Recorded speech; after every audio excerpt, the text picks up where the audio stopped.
Hello दोस्तों, आप सभी कैसे हैं। मैं उम्मीद करता हूं कि आप सभी मस्त होंगे। तो दोस्तों, आज की इस वीडियो में हम लोग जानने वाले हैं किरण प्रकाशिकी के बारे में, क्योंकि इससे पिछले वाला जो हमारा वीडियो था उसमें हम प्रकाशिकी का बेसिक जानकारी को समझ गए हैं और वहाँ ये भी बताए थे कि प्रकाशिकी के दो भाग में डिवाइड कर दिए गए हैं। अगर आप लोग उस वीडियो को नहीं देखे हैं तो आपको डिस्क्रिप्शन में लिंक मिल जाएगा, प्लीज़ आप वहाँ से देख लें ताकि आगे की पढ़ाइयाँ हमारे लिए काफ़ी बेस्ट रहेगा। ठीक है, तो चलिए, हम उम्मीद कर रहे हैं कि आप देख लेंगे। तो आइए इस वीडियो में हम जानते हैं कि हमारा ये किरण प्रकाशिकी क्या है और इसके क्या एग्जाम्पल हैं, और साथ ही साथ इसमें हम लोग तरंग प्रकाशिकी को भी जान लेंगे। क्या दिक्कत है कोई? नहीं ना। तो चलिए शुरू करते हैं। तो सबसे पहले देखिए, नाम में ही लिखा है किरण। अब किरण क्या है भैया? तो हम लोग 10th तक तो कहीं ना कहीं पढ़े हुए हैं कि प्रकाश जो गमन करता है उसके गमन पथ की ये दिशा दिखाता है। किरण जो होता है ये बताता है कि प्रकाश इस तरह से क्या करता है, गति कर रहा है उसका, यानी उसकी मार्ग को दिखाने के लिए हमें किरण का प्रयोग करते हैं। बात क्लियर है यहाँ तक? तो इसमें हम इस किरण प्रकाशिकी के अंदर क्या पढ़ते हैं, तो देखिए, जो भी प्रकाश के गुण है उसकी स्टडी हम किरण मान कर करते हैं। प्रकाश के जो भी पढ़ाइयाँ हैं इस ब्रांच में, किरण प्रकाशिकी में, उसके अंदर हम प्रकाश का अध्ययन कैसे करते हैं, तो उसके गुणों का अध्ययन किरण मानकर। तो इसीलिए यहाँ पर इसका डिफिनेशन कैसे बना गया है, देखिए डिफिनेशन हम इसको ऐसे देंगे कि प्रकाशिकी के जिस शाखा में, क्योंकि आप सभी जानते हैं कि प्रकाशिकी के कितने भाग हुए भैया, 2 भाग हो चुके हैं। एक का नाम क्या है, किरण, और एक का नाम है तरंग। तो पहले हम किरण की बात करते हैं। अब यहाँ किरण कोई नाम नहीं है, किसी लड़की का नाम है किरण। ऐसे तो लग रहा है सर किरण नाम है क्या? नहीं, ये हमारा फिजिक्स का किरण है। ठीक है, ये फिजिक्स का कोई लड़की है। ठीक है ना। तो आइए समझ लीजिए। अब फिजिक्स का मतलब प्रकाश का बहन है ये। मान लीजिए कि प्रकाश भाई हैं। प्रकाश कौन है जी? भाई हैं। तो उनके बहन कौन है? तो किरण है। इनके बहन का नाम हम लोग किरण रख लिए। कोई दिक्कत है? ट्रिक याद रखने के लिए, ठीक है ना। तो शुरू करते हैं। यहाँ पर देखिए क्या कह रहा है कि प्रकाशिकी के जिस शाखा में प्रकाश के गुणों का अध्ययन, किसके गुणों का अध्ययन मिस्टर? प्रकाश के गुणों का अध्ययन किरणों के रूप में किया जाता है। किस रूप में किया जाता है? किरणों के रूप में। इस बात का ख्याल रखना है, ठीक। तो जब किरणों के रूप में हम अध्ययन करेंगे तो उसे हम क्या नाम देंगे? उसे हम किरण प्रकाशिकी कहते हैं। संक्षिप्त डिफिनेशन कैसे बना दिए कि प्रकाशिकी के जिस शाखा में प्रकाश के गुण, व्यवहार, इसका जितना अध्ययन हम करते हैं उसमें उसे क्या मानकर करेंगे, तो उसमें हम उसे किरण का रूप देकर अध्ययन करेंगे। बात क्लियर हो चुका है क्या? डिफिनेशन समझ में आ रहा है? डायरेक्टली बोल देना है कि बस प्रकाश का अध्ययन किरण के रूप में करेंगे, जहां उसका नाम बन जाएगा रे ऑप्टिक्स। कौन ऑप्टिक्स? Ray optics. बात क्लियर? जैसे एग्जाम्पल अगर देखना चाहेंगे कि किरण प्रकाशिकी में किसको रखा गया है, तो पहले एक चित्र देखते हैं। देखिए, चित्र के साथ साथ हम एग्जाम्पल यहाँ पर देखेंगे, ठीक। इसमें आपको दिखाई दे रहा है कि जो प्रकाश हैं ये क्या किरण के रूप में दिखाई दे रहा है। ऐसे किरण है, ये जा रहा है क्या इस तरीक़ा से। यहाँ पर लेंस रखे गए हैं, साथ ही साथ यहाँ पर आपको दिखाई दे रहा है दर्पण। ये दर्पण भी है हमारे, ठीक है। तो इस दर्पण में क्या यहाँ पर किरण गया है क्या? प्रकाश किरण, देखिए तो है कि नहीं। यानी इसकी जो भी हम पढ़ाई कर रहे होंगे, मैंने 10th में जो भी सबको पढ़े हैं, ये सब किस प्रकाशिकी के अंतर्गत रखा गया है? किरण प्रकाशिकी। क्योंकि हम 12th में चीज़ों को थोड़ा डीपली पढ़ेंगे और 10th तो एक तरह से क्या था, टेलर था।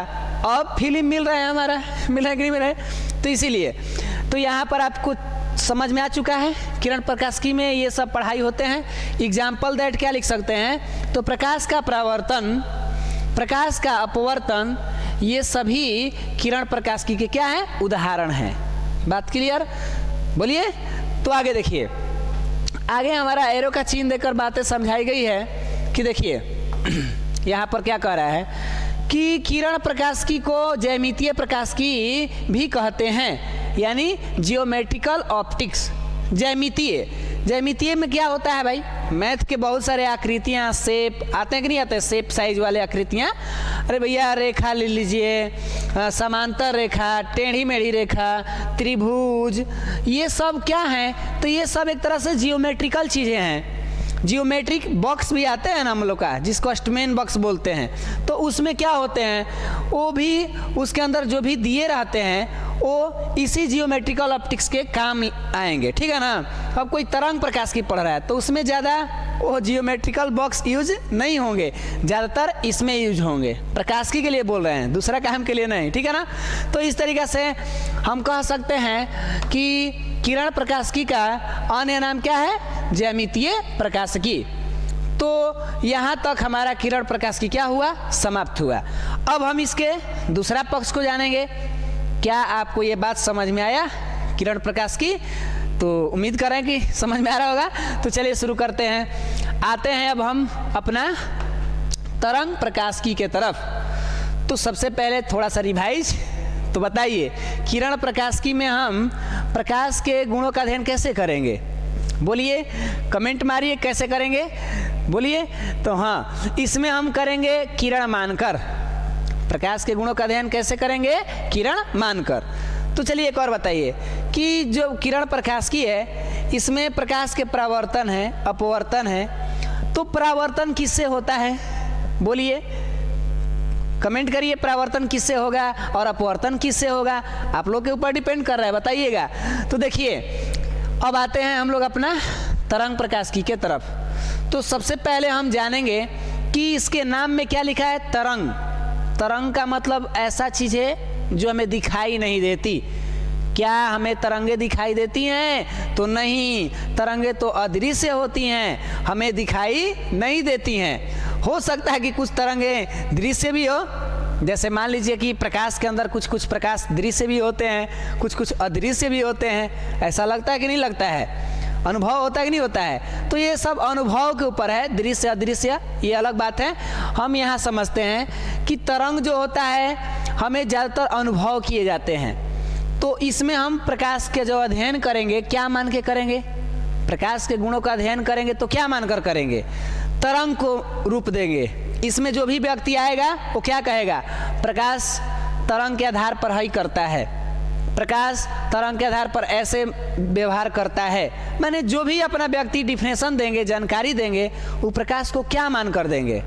तो तरंग मान के देंगे। बात क्लियर है? तो आइए डिफिनेशन देखते हैं क्या कह रहा है कि प्रकाशिकी के जिस शाखा में, प्रकाशिकी के जिस शाखा यानी ब्रांच में प्रकाश के गुणों का अध्ययन, प्रकाश के गुणों का अध्ययन तरंगों के रूप में, क्या बात क्लियर है? तरंगों के रूप में, और पिछला क्या था?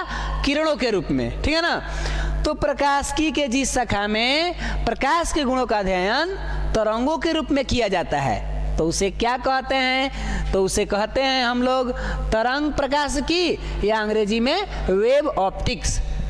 बात क्लियर हुए कि नहीं हुए? एकदम जस्ट किरण की तरह ही तो लग रहे हैं तरंग, नहीं, बट किरण तो दिखाई देती हैं, और तरंग भैया बड़ी मुश्किल से दिखाई देंगे कि नहीं देंगे पता भी नहीं है, आगे हम पढ़ेंगे दृश्य अदृश्य, ठीक है। तो इस तरीक़ा से एग्जाम्पल दैट क्या दे सकते हैं? अब इसका एग्जाम्पल के लिए फिगर का प्रयोग नहीं किए हैं, हम आगे करेंगे, ठीक है ना। तो देखिए, इसमें अब दिखाई ऐसा देने वाला तो चित्र बनता, लेकिन अभी हम लोग मान लेते हैं कि प्रकाश में जो गुणों की अध्ययन हो रही है तरंग मानकर, वो एग्जाम्पल दैट क्या लिए हैं? तो एक ले लिए हैं प्रकाश का तरंग सिद्धांत। प्रकाश का कौन सिद्धांत? तरंग सिद्धांत। क्लियर? एक है प्रकाश का व्यतिकरण। अब कहेंगे सर ये नाम तो बड़ा अजीब लग रहा है, प्रकाश का व्यतिकरण।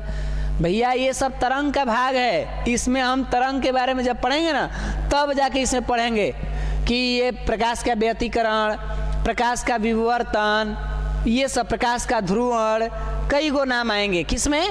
तरंग प्रकाशिकी के अंदर में। बात क्लियर है? अब हम चलते हैं इस बात को समझने कि तरंग प्रकाशिकी का दूसरा नाम क्या होगा।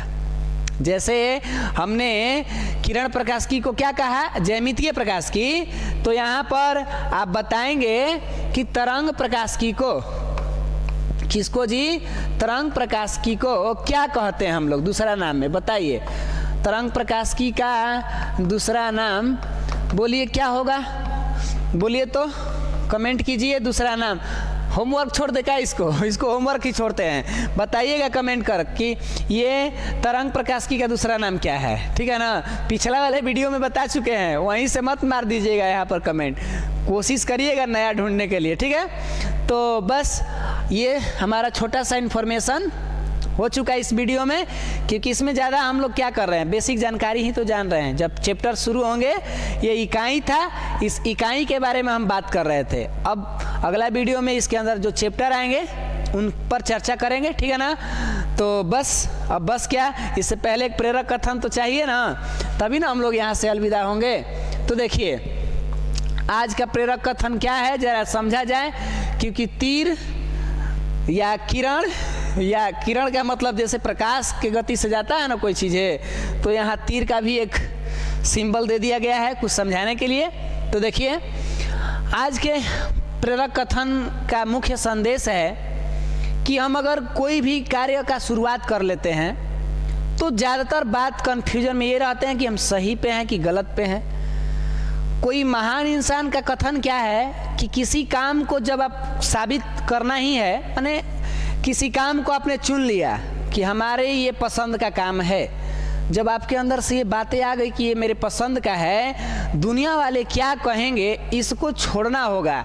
और अपने काम को छोड़ने से पहले हमें पूछना होगा कि भैया हम इस काम को क्यों करने के लिए चले थे, क्या छोड़ने के लिए नहीं, दुनिया वाले के लिए छोड़ दीजिए क्यों क्या कह रहे हैं। यहाँ पर अपने काम को छोड़ना नहीं है, क्योंकि आप उसे प्रेम कर रहे हैं और दिखावा में उस काम को कर रहे हैं, तब तो भैया आपका दिल दिमाग कुछ पल के लिए लगेगा लेकिन वहाँ से हट जाएगा। तो देखिए जो भैया अपने मेहनत कर रहे हैं उनको अपने काम से काफ़ी प्रेम है, लेकिन उसमें इतना संघर्ष है कि वो झेल नहीं पा रहे हैं। तो देखिए इस प्रेरक कथन में क्या कह रहा है, चीज़ों को समझा जाए, ठीक है। तो शुरू करें।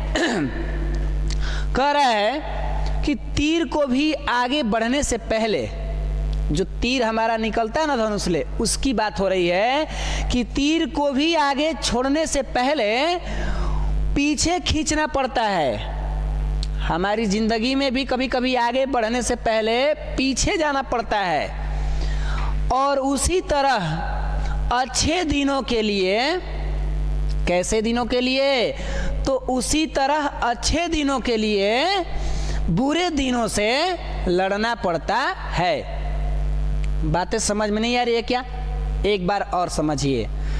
कह रहा है कि तीर को छोड़ने से पहले उसे भी पीछे जाना पड़ता है। जो तीर है उसको छोड़ने से पहले वो कहाँ जाना चाहता है भैया? पहले उसे पीछे जाना पड़ता है। उसी तरह से अच्छे दिनों को हमें जीने के लिए अपने जीवन में आने वाले तकलीफ, मुसीबतें, बहुत सारे संघर्ष है ना, उनसे भी हमें क्या करना पड़ता है? लड़ना पड़ता है जिंदगी में, तब जाके हम उस अधिकतम ऊंचाइयों की तरफ जाते हैं, ठीक है। तो उम्मीद कर रहे हैं कि इस बात से आप काफ़ी चीज़ों को समझ पा रहे होंगे कि जब भी आप किसी कार्य को कर रहे हैं और जीवन में तकलीफें आ रही है तो याद रखना इस बात को कि तीर को भी पीछे जाना पड़ा था, क्योंकि उसे कहाँ जाना है? तो आगे जाना है। उसी तरह अभी कभी पीछे चले जाइए, रुक जाइए, आराम कर लीजिए, लेकिन हार नहीं मानना है। बात क्लियर है ना? तो बस आज के लिए इतना ही रहेगा। मिलते हैं आपसे अगले वीडियो में। तब तक के लिए आप मस्त रहिए, स्वस्थ रहिए। जय हिंद, जय भारत।